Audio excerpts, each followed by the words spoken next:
Now, here's the MLBBro TV show, the best from MLBBro.com with Rob Parker. Let's go. Welcome to the weekend. There were so many great stories on MLBBro.com this past week.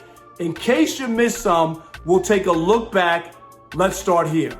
In this swinging and missing, MLB content reporter Brandon Carr told us about Justin Upton getting lost in the sauce with the Los Angeles Angels. Around the world, it's the same song as the media and pundits alike continue to bloviate over the same type players like Mookie Betts, Fernando Tatis, or even teammates Shohei Ohtani and Mike Trout.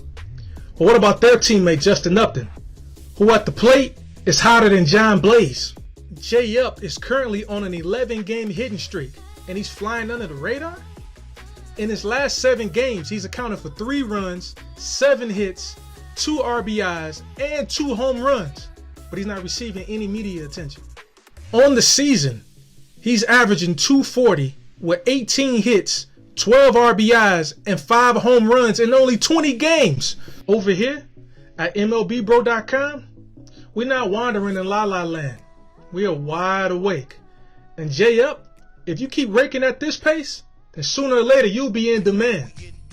So feel good that the city of angels call him Black Superman. In our newest segment on MLBBro.com, Take That, I give it back to Yankee fans who were booing Giancarlo Stanton just 2 weeks ago.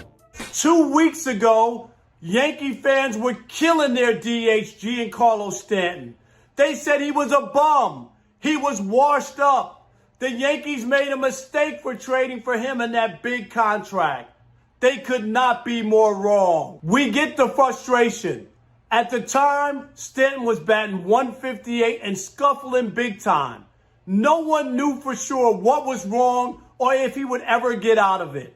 But then manager Aaron Boone made the switch and put him in the 2-hole, batting him second, and it turned things around for Stanton. On Tuesday night, Stanton went 4 for 5, including a first-inning 2-run home run, which enabled the Yankees to beat the Houston Astros. Stanton is now walking around with a 10-game hitting streak and has raised his batting average from that low point of .158 to .297. Take that, Yankee fans. Stanton is still swinging a hot bat and a big bat. On Debatable this week with Mark Gray, Branson Wright, the sports writer and filmmaker, clears up the misconception about black kids playing baseball. So you're saying right now that there's a passion amongst young black players right now, where it once was totally AAU and maybe like Pop Warner, that they're now getting back into baseball? Yeah, I don't know if you're aware of the Black Kids Play Baseball too on Facebook. Yeah, I'm a member of that group.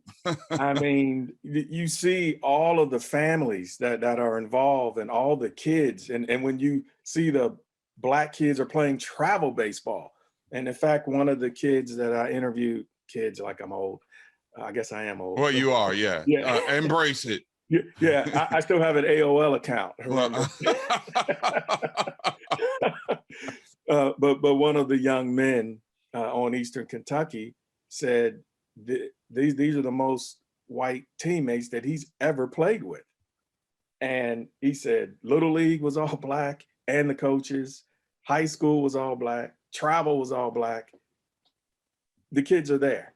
And I was encouraged in interviewing them and talking to those involved, especially Major League Baseball, that there's things being done where black kids are playing and they're available for colleges or minor league teams if they're looking to draft them.